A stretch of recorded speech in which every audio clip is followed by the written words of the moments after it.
আজ দেশের প্রাক্তন প্রধানমন্ত্রী রাজীব গান্ধীর জন্মদিন যথাযোগ্য মর্যাদার সাথে সর্বত্র পালিত হচ্ছে সাড়ম্বরে। সর্বভারতীয় জাতীয় কংগ্রেসের প্রাক্তন নেতা রাজীব গান্ধীর ৮১তম জন্মদিন যথাযোগ্য মর্যাদার সাথে পালন করা হলো মুর্শিদাবাদ জেলা কংগ্রেসের পক্ষ থেকেও। এই উপলক্ষে বুধবার সকাল ৯:৩০ নাগাদ বহরমপুরের জেলা কংগ্রেস কার্যালয়ে সমবেত হন মুর্শিদাবাদ জেলা কংগ্রেসের নেতা ও কর্মীরা। সেখানে রাজীব গান্ধীর প্রতিকৃতিতে মাল্যদানের মাধ্যমে অনুষ্ঠানের সূচনা করেন কংগ্রেস নেতা অধীর রঞ্জন চৌধুরী। এছাড়াও অনুষ্ঠানে উপস্থিত ছিলেন জেলা কংগ্রেস সভাপতি মনোজ চক্রবর্তী সহ দলের বলিষ্ঠ ও একনিষ্ঠ কর্মীরা। আমরা সবাই জানি যে ভারতবর্ষের সব থেকে কনিষ্ঠ প্রধানমন্ত্রী ছিলেন রাজীব গান্ধী। মাত্র ৪০ বছর বয়সে যিনি ভারতবর্ষের প্রধানমন্ত্রীর পদ গ্রহণ করেছিলেন, এক বিষাদময় পরিস্থিতির মধ্যে তিনি স্বপ্ন দেখেছিলেন একবিংশ ভারতবর্ষের, অর্থাৎ আজকের ভারতবর্ষের তখন বসে ৮০ দশকে বসে তিনি বুঝেছিলেন যে আগামী দিনের ভারতবর্ষ হবে তথ্য প্রযুক্তির ভারতবর্ষ। সারা পৃথিবী জুড়ে আজ তথ্য প্রযুক্তির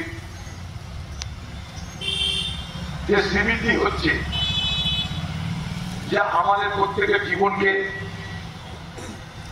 সম্পূর্ণভাবে প্রভাবিত করে বদলে দিতে পেরেছে, সেই ভাবনা রাজীব গান্ধী দেখেছিলেন ৮০ দশকে।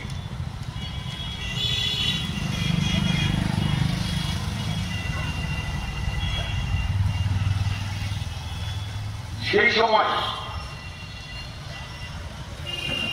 রাজীব গান্ধীর নেতৃত্বে শুরু হয়েছিল আমাদের দেশে আরেকটা বিপ্লব, যে বিপ্লবের নাম তথ্য প্রযুক্তির বিপ্লব।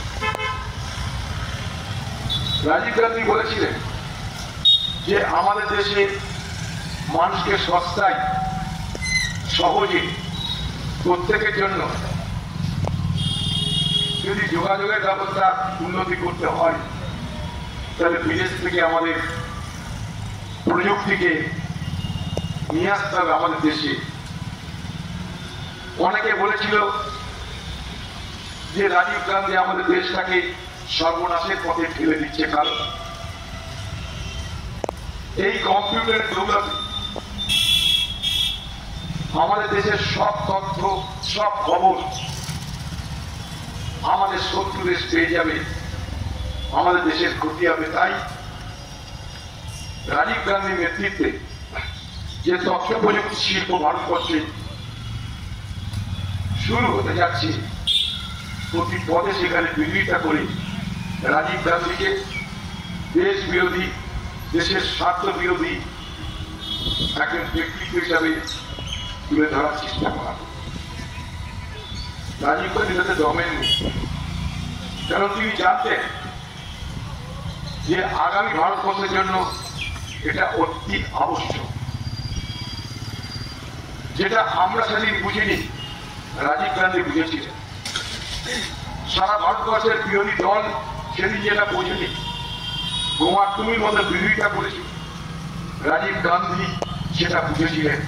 তাই বলা হয় রাজীব গান্ধী শুধু একজন নেতা নন, একজন প্রধানমন্ত্রী নন, তিনি একজন দূরদ্রষ্টা, অর্থাৎ যাকে আমরা বলতে পারি পেশাদারী।